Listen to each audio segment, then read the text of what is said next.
Out of all polygamy that's ever been practiced in recent or ancient history, Mormon polygamy is the most unique. Stay tuned to hear more about that next on Polygamy. What love is this?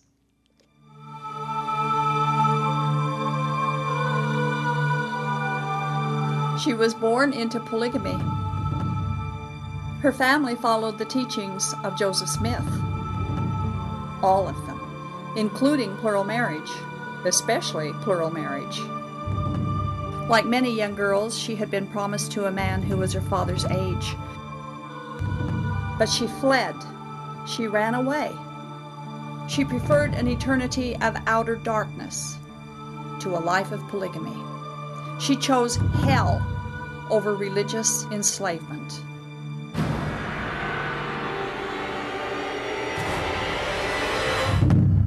That girl was me.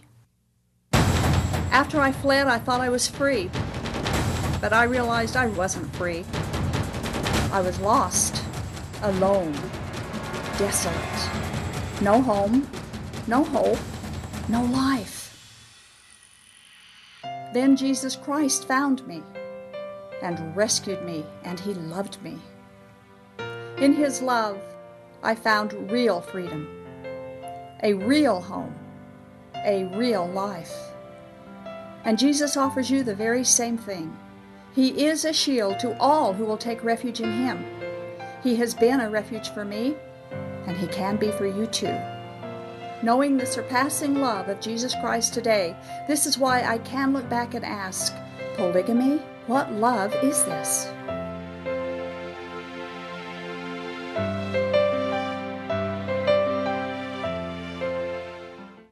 Welcome to our show tonight. I am Doris Hanson, your host for the program, and we're glad that you have chosen to share some of your evening with us to watch our show. Tonight's guest is a wellspring of information about the historical polygamy and early Mormonism. He has written and edited more than 20 books on overland immigration, frontier violence, railroads, mining, and Mormons, which of course includes Mormon polygamy. Some love him and some hate him, but his work has won every major prize in Western history, including the John W. Coy Prize for the year's most distinguished book on the history of the American West, and the Merrill J. Mates Award for Excellence in Writing. He is not anti-anything. He simply tries to tell the stories and find the truth of what happened. I'd like to introduce and welcome tonight's special guest, Will Bagley. Thank you, Will, for being here. Well, thank you for the very kind introduction. We've got some good stuff to talk about tonight.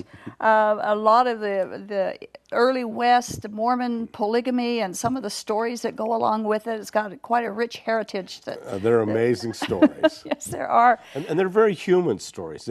They tell us a lot about the human experience in the West, the trials that men and women both went through, and show us a lot about what a remarkable place we live in.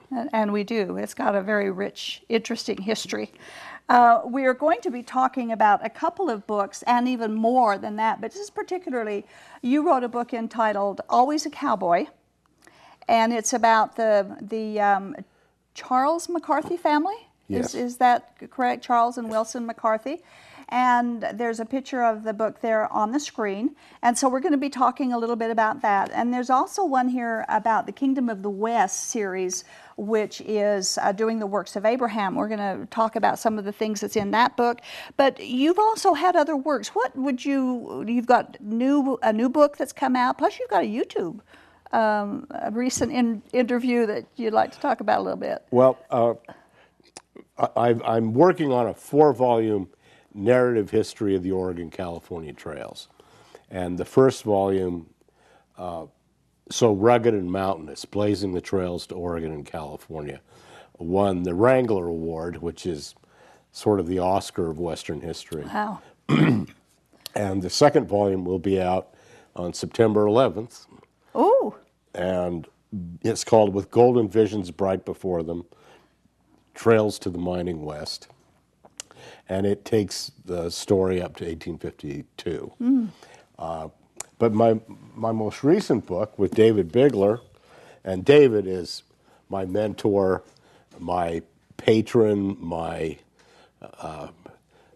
living father, and he's also a very devout evangelical Christian, which I must say I'm not. But David is, and his perspective, he's now 85 years old, and this will probably be his last book. Oh. But we just learned last week that this book won the Western Writers of America Spur Award. Wow, congratulations. And it's quite wonderful. Awesome.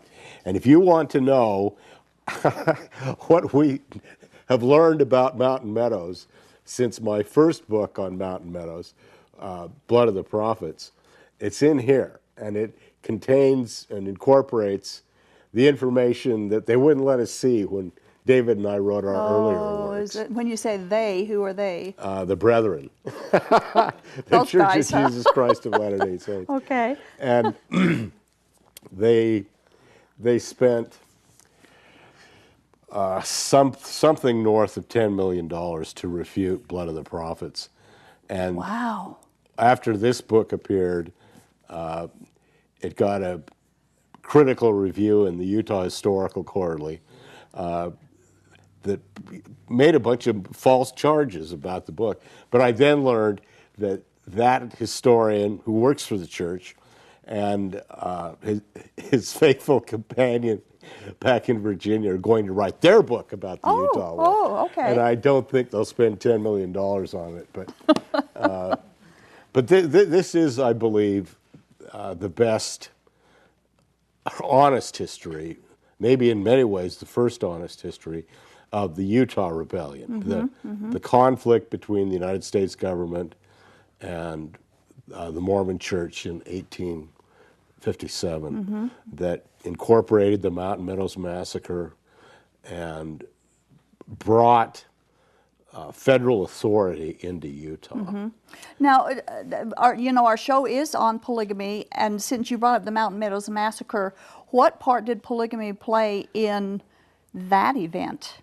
Well, it's hard for a lot of Mormons to see that polygamy had anything to do with this mass murder in southern Utah.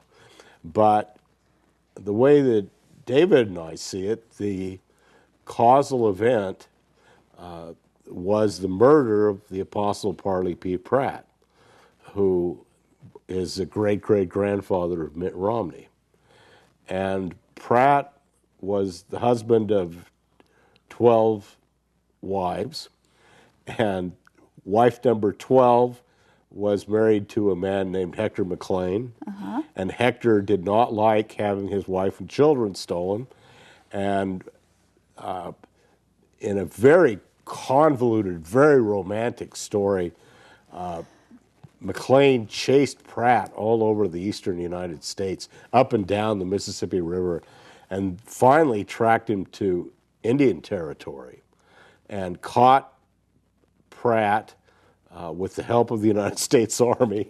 Wow. And got him arrested and taken to Fort Smith, Arkansas for stealing Hector's children's clothes. So he let Parley take his wife, but he couldn't have the kids. But then he came out later to steal the kids. Isn't that what happened? He didn't want Parley to take his wife. His wife left. But he said she could go, but the kids couldn't go with, or something like that. And the wife's parents didn't want. She abducted the children from her parents, who were taking care of them, where Hector had sent them. But so Pratt was taken into federal custody, and the federal magistrate heard the case, and he goes, I can't hold this guy. But there were 500 people around the courthouse who wanted to lynch Pratt. And so the judge held him overnight and then gave him a horse and said, get out of town. But Hector's friends had tracked him, and they found out that Pratt was out of jail. They chased him 8 miles west of town, and Hector McLean murdered Parley P. Pratt. And at that point, Eleanor was by that time in custody with Parley, and she superintends burying him, and then goes back down the river to try to get her children back. Can't do that, and winds up on June 18th in St. Louis. And I tracked the story very closely when I was researching Blood of the Prophets, and I'd read charges that in Salt Lake, Eleanor McLean had essentially fingered the Fancher Party, that she'd blamed the Fancher Party for the murder of Parley Pratt. And when I read those charges, I go, well, wait a minute. She's in St. Louis on June 18th, and the Fancher Party gets into Salt Lake in August. So how could she get that far that quickly? Yeah. And finally, I was looking at a source that I never looked at, and my friend Harold Schindler had studied Porter Rockwell. He wrote Porter Rockwell, Man of God, Son of Thunder. And in all his research over 30 years, he never apparently learned that how Eleanor got to Salt Lake was the Mormon mail agents expressed her up to Fort Laramie. And from Fort Laramie, she got into Fort Laramie in mid-July. Porter Rockwell put her in the mail wagon, which was empty because there was no mail, and in 5 days got her 500 miles from Fort Laramie. Wow. And she got into Salt Lake the day before Pioneer Day, July 24th. Wow. And so Pratt and his companions go up and inform Brigham Young at the big festival, the Pioneers' picnic celebration at Brighton, that the Army's coming. And they also tell him, by the way, we've got the widow Pratt down there in Salt Lake. Oh, dear. So Which widow? this whole event has been staged because Brigham Young knows already the Army's coming. But now he knows for sure the Army's coming, and he gets up and announces to a select group that the end of the world is coming, and if the United States Army invades Utah, it's all over, and goes back to town. And on Sunday night, they have a big prayer circle, and I'm sure that the widow Pratt informed them all about how Parley was murdered. The Fancher Party comes through town a week later, and that day, the day after, they send George A. Smith down to arrange the murder of the Fancher Party. So in the beginning of it all, we've got polygamy has played quite an important part in. Yes. Yeah. Well, polygamy plays a role like this throughout Mormon history. The Mormon historians have been tied themselves in knots trying to explain why Joseph Smith introduced polygamy. Now, for many of us who are not believing Mormon historians, it's not hard to figure out why Joseph Smith did this. Smith was young, he was oversexed, he was narcissistic, he was completely obsessed with himself. And as he becomes more and more self-involved, he never thinks about anyone or anything but himself. And whatever he wants, if it's somebody else's money, if it's somebody else's wife, it's somebody else's daughter, he feels entitled, and he's going to get it. But he has to come up with a way to justify it. And the way to justify it is this very complex and quite interesting and very revolutionary theology that is now Mormon theology. And it involves extended families, it involves the true blood of Israel. Do you know anything about that? I know they call themselves Israel, which they're not, but I'm not sure I know what you're talking about, the true blood. Well, many polygamous cults today marry sisters. Marry within the family. The group I'm from does that, the Kingston group. I came from that group, and that's what they do. And what's the purpose of that? Because they have to have pure Kingston blood running through their veins, because the Kingston blood came from the blood of Jesus. It's the blood of Israel. It's that pure blood of Jesus. That the Mormon apostles, many of them boasted that they were descended from Jesus Christ. Right. And that's with their true. theory that Jesus was a polygamist. And Brigham Young even taught, and not only him, but he did teach that sisters and brothers should marry, that it was okay if they did. And the idea was to create a pure Race. bloodline that was completely blood of Israel. Yeah. Now, all this sounds completely crazy, but it was all part of a very complicated culture and religion and system that Joseph Smith created. And he was a genius. He was an inspired, for my money, an inspired con man. He knew how to size up a person and how to take control. Yes, he did that for sure. He told William Law, once you get a man's money, you can do anything with him. And once you could have the man turn over his daughters so you could marry her in a celestial relationship and become kin of Joseph Smith and the highest, and be eligible for the highest rank of celestial glory. That was a pretty compelling argument to many of these poor backwoods. Yeah, they think people. a lot of their marriages were dynastic on for the part of the in-law, but for Joseph Smith it was just another. But for my money, the whole system was, I call it a system of entanglements. Once you became involved in Smith and his manipulations, and you were made a president of something, or the chief mucky-muck in some of the very complicated hierarchy of the Mormon Church, it was very, very difficult to get away. And the latest volume of Kingdom in the West is called Playing with Shadows, Voices of Dissent in the Mormon West.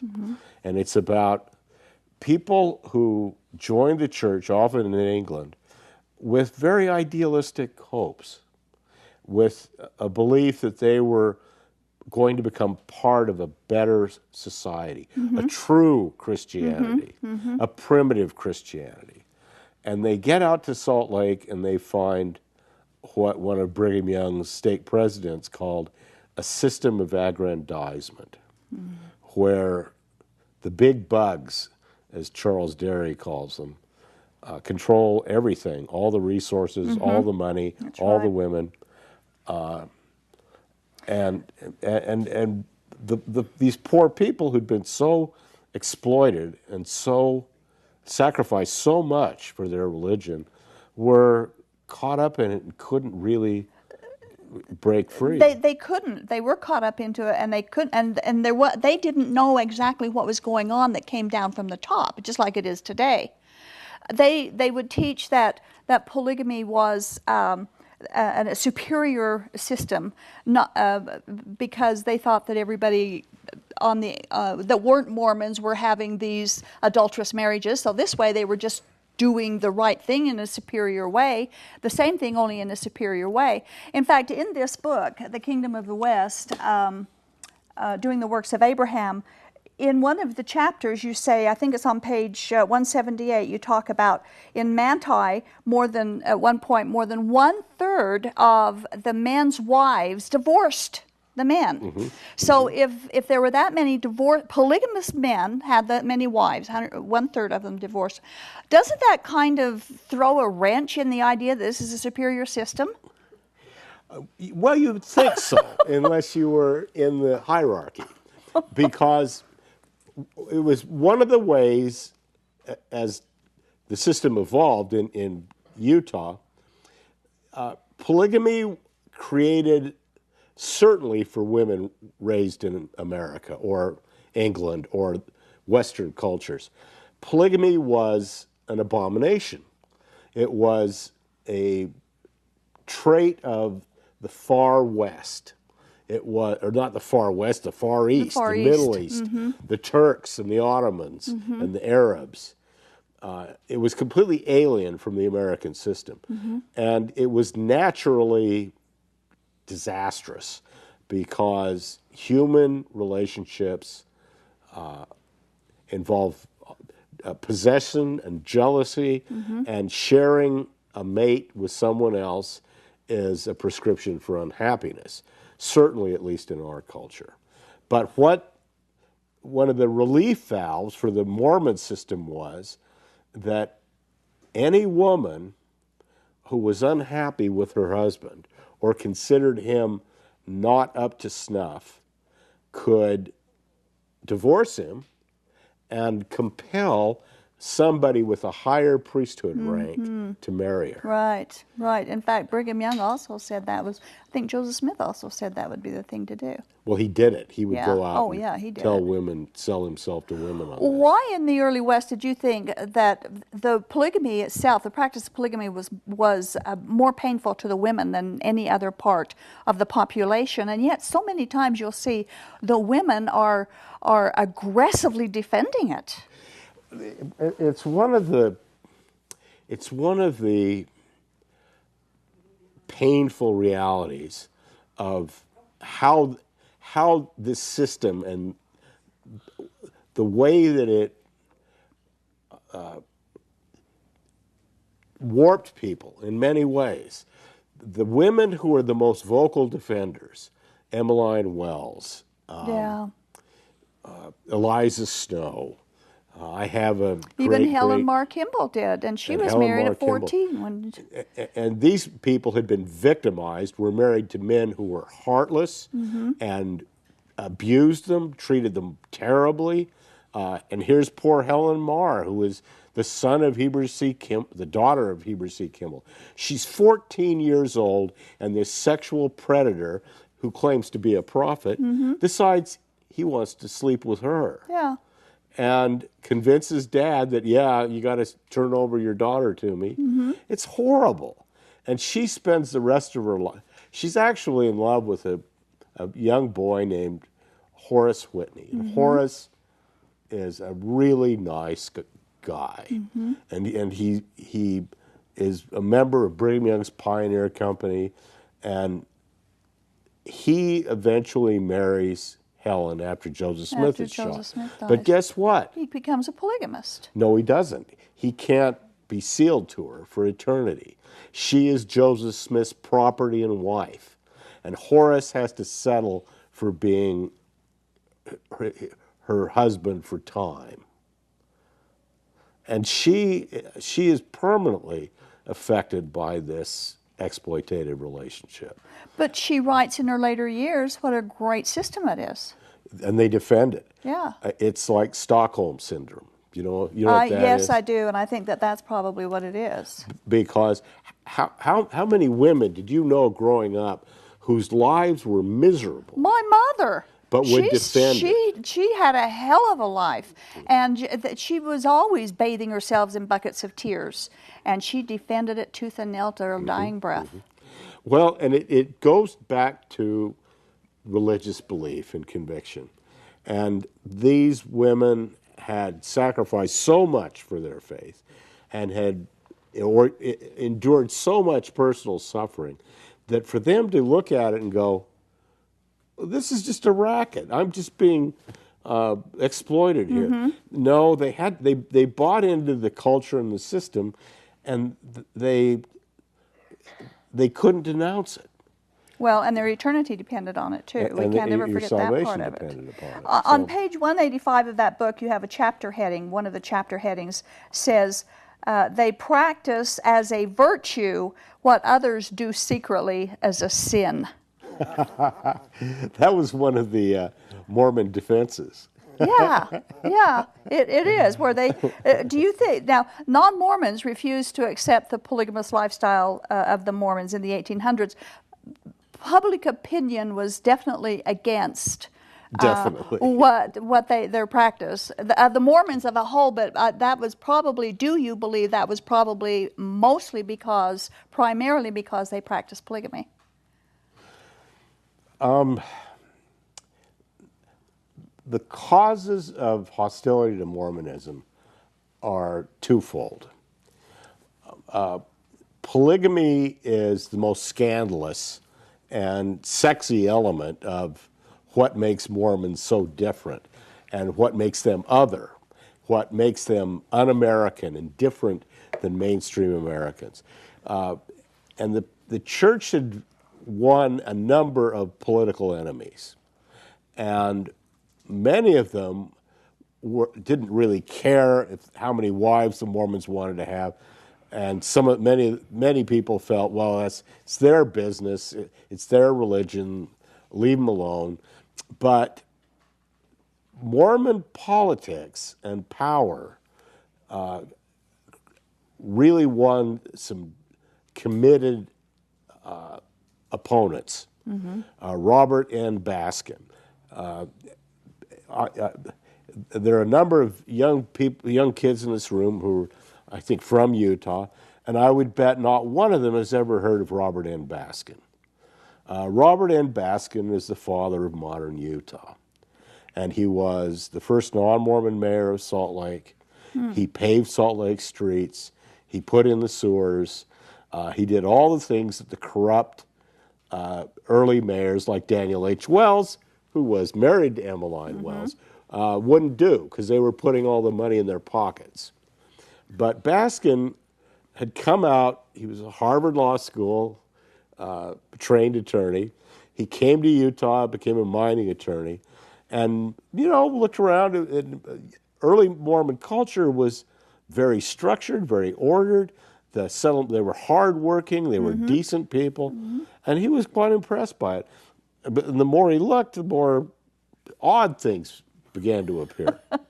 And finally, he had a very close friend who was had been a chaplain at Camp Douglas, Fort Douglas now, and his name was John King Robinson. He was a very talented young doctor.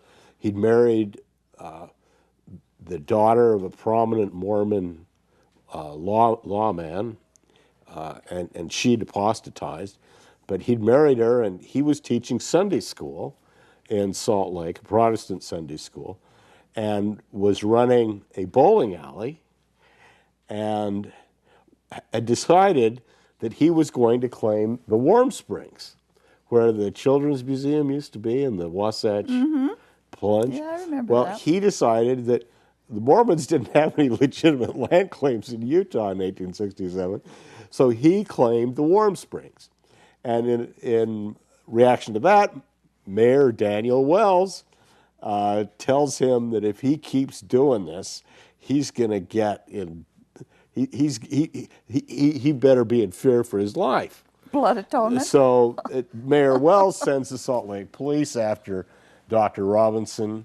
They send a man who is pretending that his friend has broken his leg. It's the middle of the night.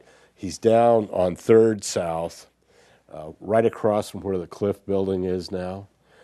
And his wife pleads with him, don't go, don't go. And he's a doctor. He has to answer the call of duty. Yeah. He goes out. He's jumped by the police, and they just want to beat him up. Yeah. But guess what? John King Robinson is a very athletic young man, and he fights back. And they finally end up butchering the poor man. Oh, my goodness. And he is murdered and left in the street, and the police all swear that they were at the circus. But Robert Baskin goes to the morgue. He sees his mutilated dear friend lying there, and he swears on John King Robinson's body that he will destroy Mormon theocracy. Wow. And he will work until every vestige of Mormon power in Utah, control of power, is destroyed. And to do that, Robert Baskin begins writing bills for Congress, and the most drastic of them is the Cullum Act, which eventually most of that is incorporated in the anti-polygamy legislation. It takes him 20 years, Interesting. but the Edmunds-Tucker Act is essentially the creation of Robert Baskin. That is very interesting. And it is that legal crusade that terminates Mormon polygamy. Oh, well, good for people who would do things like that. Grover Cleveland evidently was written a letter by William Proctor Huey in 1885, and in that letter he wrote, "An Oliver Cromwell type of man is the only one that will ever stamp out Mormon polygamy." What did he mean by that? Well, Oliver Cromwell was the ruler of Puritan Britain. England experienced a civil war in the 1640s, and in 1649 they cut off the head of King Charles I.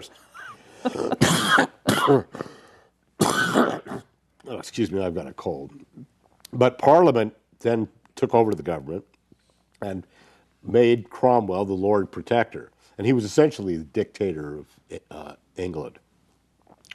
But he was a very forceful personality. He was not popular. He was a religious zealot in many, many ways. And but he ran England, and if you were a Puritan, it probably worked pretty well. After he died, there was no good method of secession, and they invited Charles II to come back and restore the monarchy. But Cromwell was an authoritarian figure, and he was also a man of immense power and character. He'd won militarily, defeated the royal armies. So so did it mean he couldn't be bought off by the Mormon hierarchy, or did it mean that he couldn't be intimidated? He couldn't be intimidated by them. He would and Robert Baskin probably was the Oliver Cromwell. He was that Oliver Cromwell character. But first of all, though, this book has been called, even by scholars at BYU, the best book ever written about polygamy. And it's actually good. I enjoy. It was actually put together by Carmen Hardy. And Carmen Hardy, it was an emeritus professor of history at Cal State Fullerton. He is a scholar and a gentleman. It was an immense honor to be able to work with this man. Imagine. And he is acknowledged as the authority on Mormon polygamy. Yes, and the Solemn Covenant is an excellent book. I've used that a lot in some of my research. And you can tell from the quality. I collaborated a lot on this with Carmen. I edited a good bit of it. But it's his book, and I need to credit him with it. But it's a source book on how the Mormons defended polygamy, how American politicians attacked it, how people really lived it, and how people reacted to it. And what a inhumane system it was. Oh, very inhumane. And that's what's amazing, because the women are the ones that were treated the worst and suffered most, and yet they often aggressively defended it. Well, we are going to open up the telephone lines right now. If you would like to call in and ask our guest a question, we'd love to hear from you. We would ask, however, that when you call in that you be sure and stay on topic. As respect for our guest tonight, please stay on topic. If you have something else, or if you call in with something else that's off topic, we will ask you to call back another week. Our telephone number is 801-973-TV20, 801-973-8820. And as we're waiting for the calls to come in, we do have a message we'd like to share with you.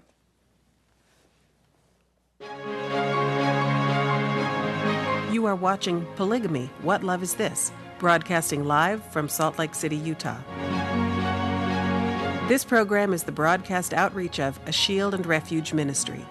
Shield and Refuge is a point of first contact for Mormon fundamentalists who question the doctrines of the religion or who are actively seeking for an opportunity to escape the polygamist lifestyle. Examining the claims of fundamentalist doctrine against the backdrop of biblical truth is central to our efforts. We invite you to contact us. Call toll-free at 877-425-9993 or email us at tv@aboutpolygamy.com. You are welcome to join us in our monthly support group, Life After Polygamy, where you can meet others like yourself who are searching for answers about polygamy and Mormon fundamentalism. We meet monthly in the Salt Lake City area.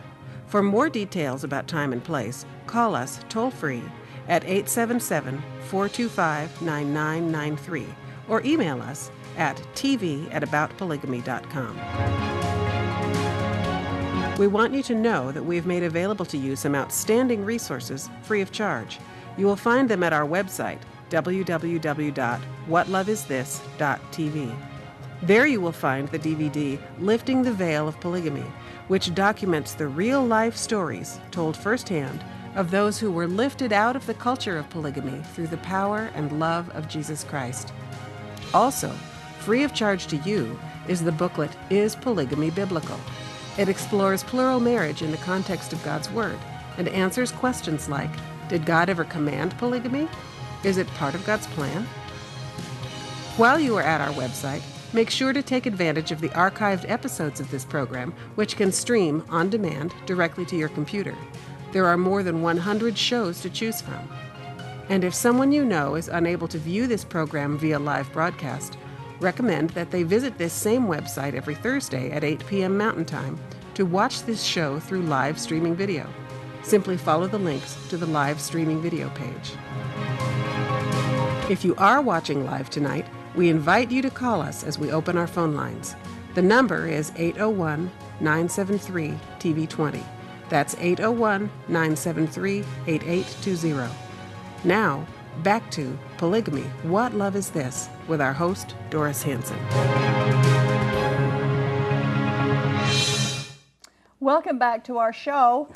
We are interviewing tonight Will Bagley. He's the author of several wonderful books about early American or early Utah and Western history, specifically talking about polygamy tonight, of course. We have opened our phone lines. Our number is 801-973-TV20. We do appreciate your calls, but be sure that your telephone call is on topic, a call for our guest.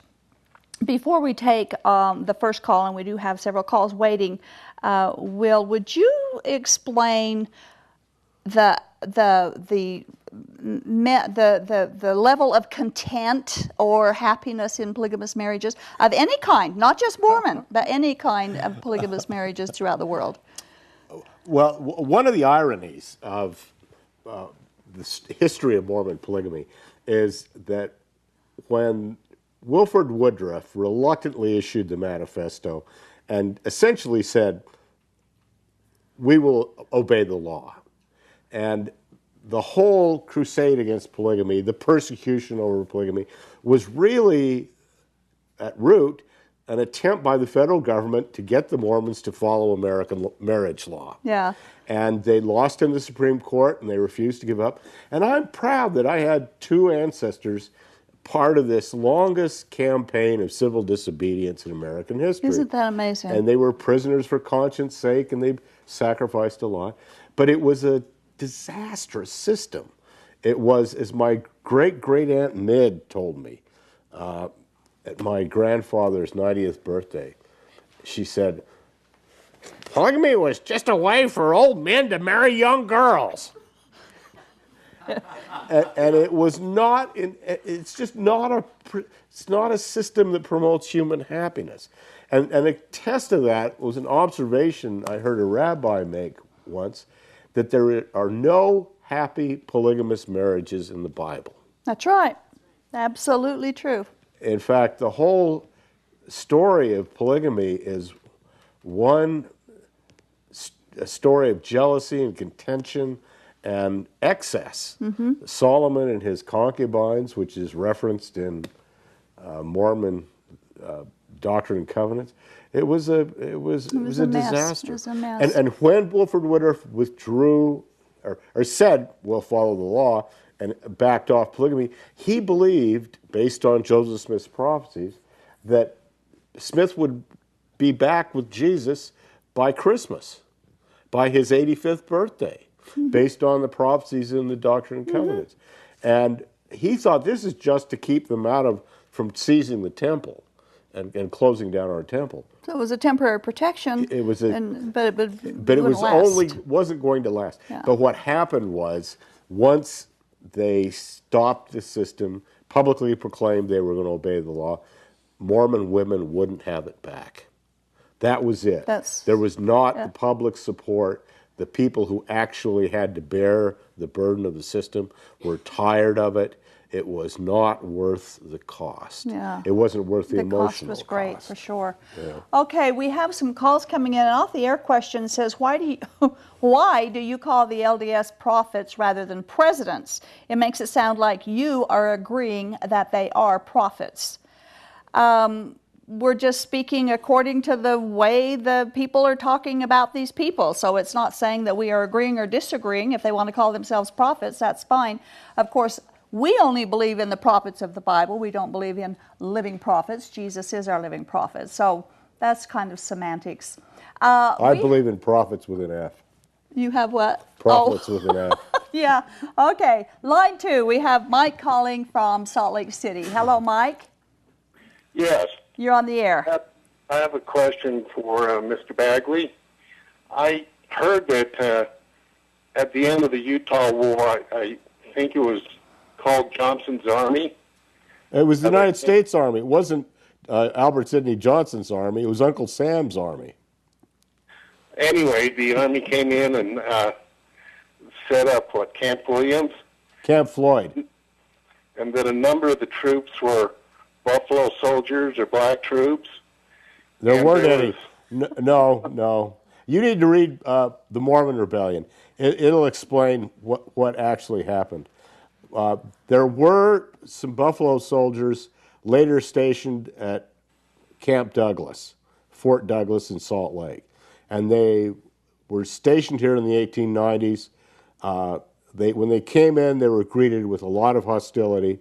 But when they marched out to fight in the Spanish-American War, Salt Lake's citizens lined the streets and cheered them because they'd been such good soldiers.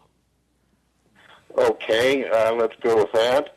I understand that there was direction or edicts or something from the church hierarchy that said directed that if a woman was caught fraternizing with one of the black troops, it could be a capital offense, and that from time to time there were beheadings.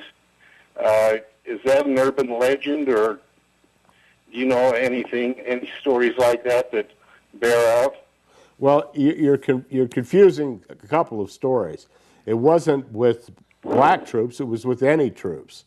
And there are, in fact, reports in the Army records and in the Church Historian's Office Journal of women's heads being found near Camp Floyd, of women who had apparently consorted with Army troops.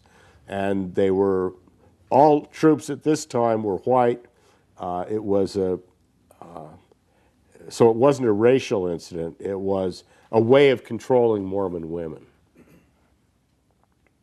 But it isn't a legend. We do have these reports of heads being discovered in the vicinity of Camp Floyd, which was a clear way to send a message. Well, and I've also read some of the quotes of the early Mormons that they would threaten to take their heads off if they were rebelling against the authority. So the threat was there verbally as well. And it was certainly how many people the Danites or the Brigham Young's boys killed is a good question, but they certainly convinced people they killed a lot of people. Yeah. So they were using fear to control a population. Yeah. Does that answer your question, Mike?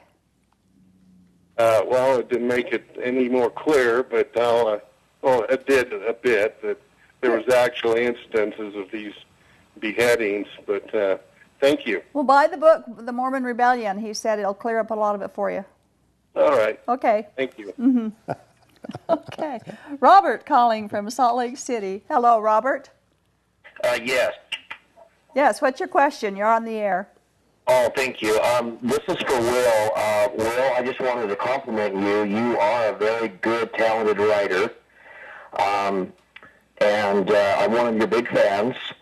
I had a question for you on the Meadow Mountain Massacre in September 11th, 1857. The Arkansas pioneers were coming over in wagons, and of course, as we know the story, they were killed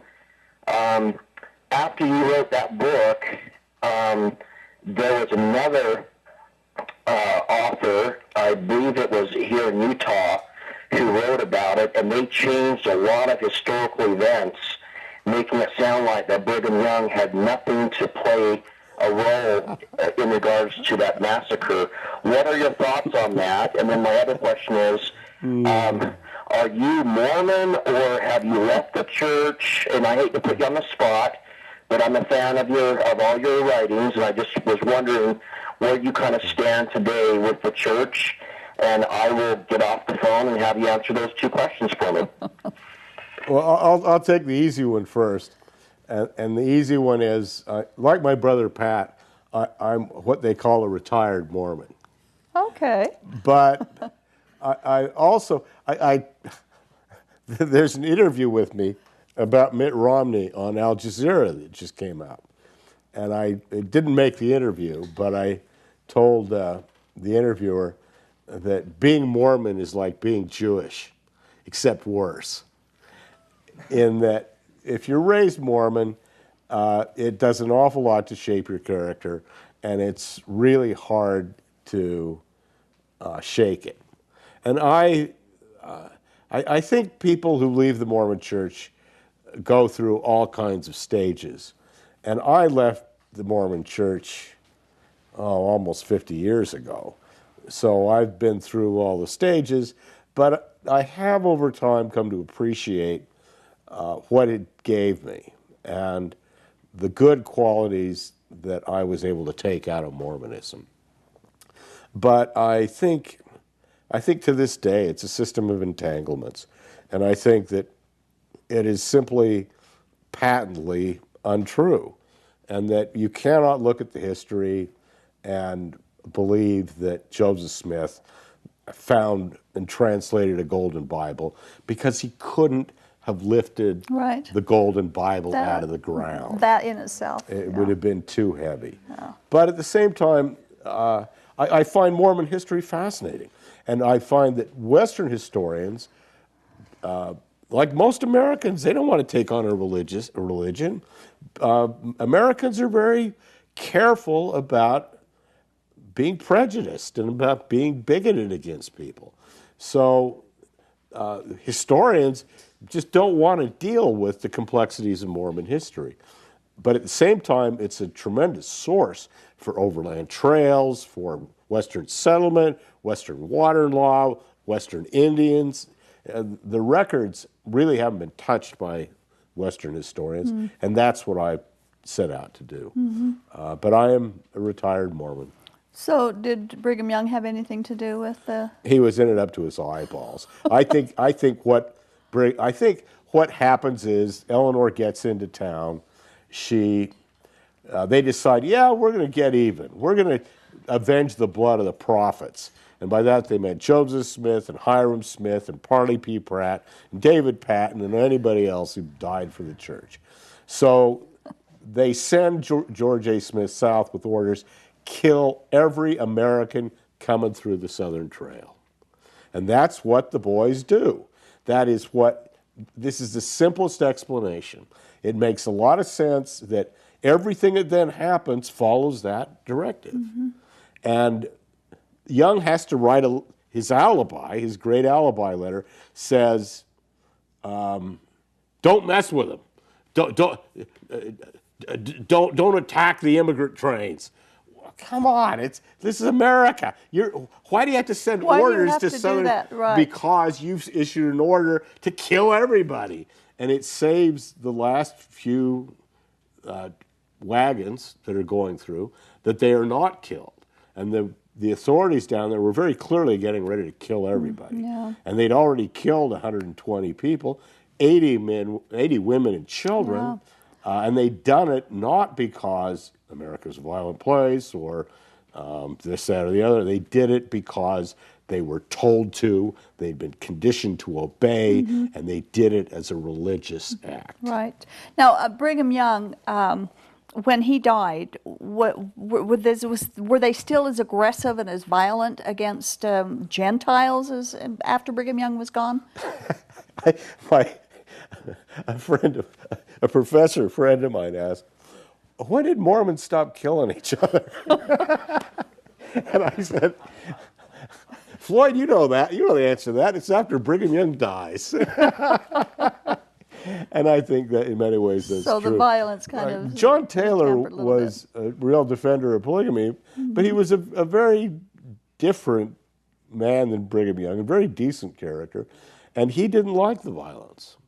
He didn't like the ruthlessness that Brigham Young applied to everything. And so I think they moderated their violence. Okay.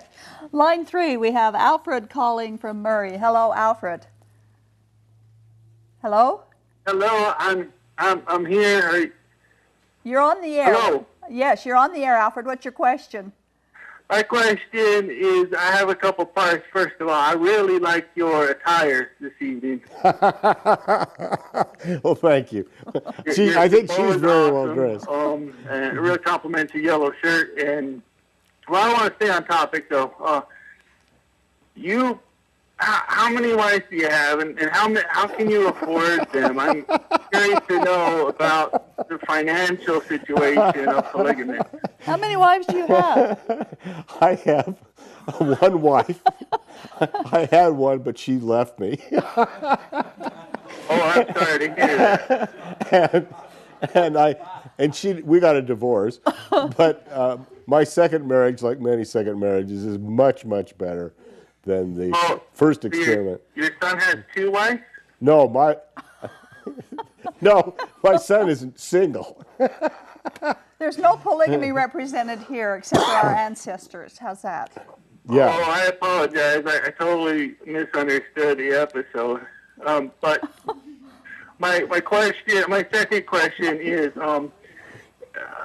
is polygamy legal or not? I don't know. I'm interested in possibly. No. I got a couple prospects. I'm not married myself, but I'm looking. You got a couple of prospects. Well, we would suggest that you don't do it because it is a felony. A felony? Yes, sir. Wow. Okay. Yeah. I better stay look single. into it a little more. Yeah, is it legal in Arizona? No, it's also a felony down there. It's illegal in the entire United States of America. It's illegal in Canada, and it's illegal in Mexico. So I would suggest you stay as you are. Okay, thank you. All right, well, I appreciate your time. That's all the questions I have for you. Okay. And I love your black handkerchief around your neck. Okay, good night. Thanks for your call. Line 1, we have Daisy calling from Ogden. Hello, Daisy. You're on the air. Hi, how are you guys doing? Great, thank you. How are you? I'm good. Well, I'm a little puzzled. I have a question. So, concerning David had a bunch of wives, right? And my personal belief is I don't believe that the Bible condones polygamy, but this verse has troubled me for a little bit. It's 2 Samuel 12:8, and it says, I gave you your master's house and your master's wives into your keeping, and gave you the house of Israel and Judah. And if that had been too little, I also would have given you much more. And the way that verse reads, it almost sounds like God condones the fact that David has a lot of wives. So I'm kind of wondering how you interpret that.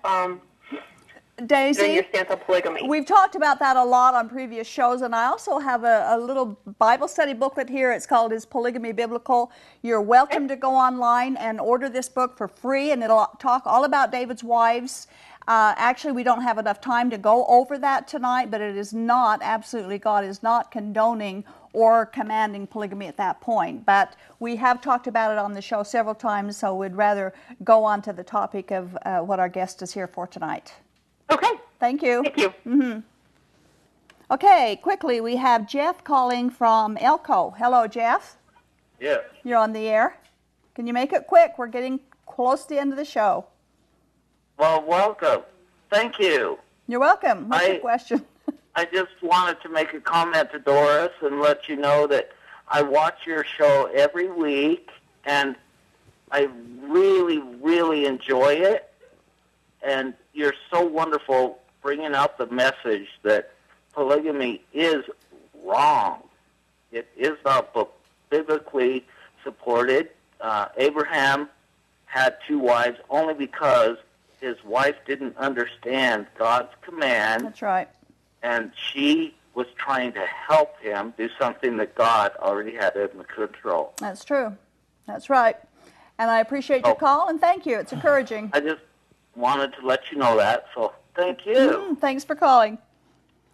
Okay, we have about, if you can do in 30 seconds, can you say, summarizing Mormon polygamy, what is the best and the worst results of the practice?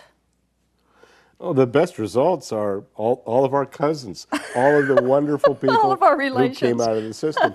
And the Mormon people are some of the best people you could ever hope to meet. So that's the upside.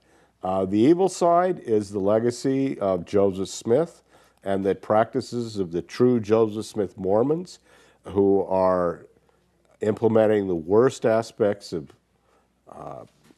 Mormon political control and abuse of women and accumulation of power. And you have parasites and predators like Warren Jeffs who are ruining hundreds of people's lives. Well, we want to thank you for joining us tonight. We appreciate all of your insight. Doris, this is a lot of fun. Yeah, well, we'll get you back then. Our guest tonight expresses himself as just telling history like it is, that he isn't anti-anything. And our show is often described as being anti-polygamist or anti-Mormon, and neither of that is true, of course. We love the people of this culture, but we see the dangers and the abuses and the inequality of the polygamous system, and we do testify from biblical authority that polygamy was never commanded by God. The historical account of polygamy in the Jewish nation or other cultures was never used as a means for pleasing God. It was never used as an essential for eternal life like the Mormon polygamists have used it. Our desire is simply to bring out historical truths, imploring our viewers to investigate our claims and come to know that God is not the source of polygamy. The Bible tells us that God is our Savior, polygamy is not. That God wants all men to be saved and come to the knowledge of the truth, that there's one God and one mediator between man and God, and that's Jesus Christ. It was Jesus who gave himself as a ransom for all men. Polygamy is not the ransom for anyone. Polygamy is not the mediator between man and God. Jesus is. Polygamy is neither required nor accepted by God. Polygamy doesn't save. Jesus Christ does that, and that's what we want you to know. Historically, polygamy hurts people. Historically, polygamy holds a culture back and holds women hostage as to the inequality and as second-class citizens. We urge our viewers to seek the true deep love of God, who wants all women to know the true love of a husband and to selfishly have him all to herself, just as God originally designed marriage to be monogamy. Good night.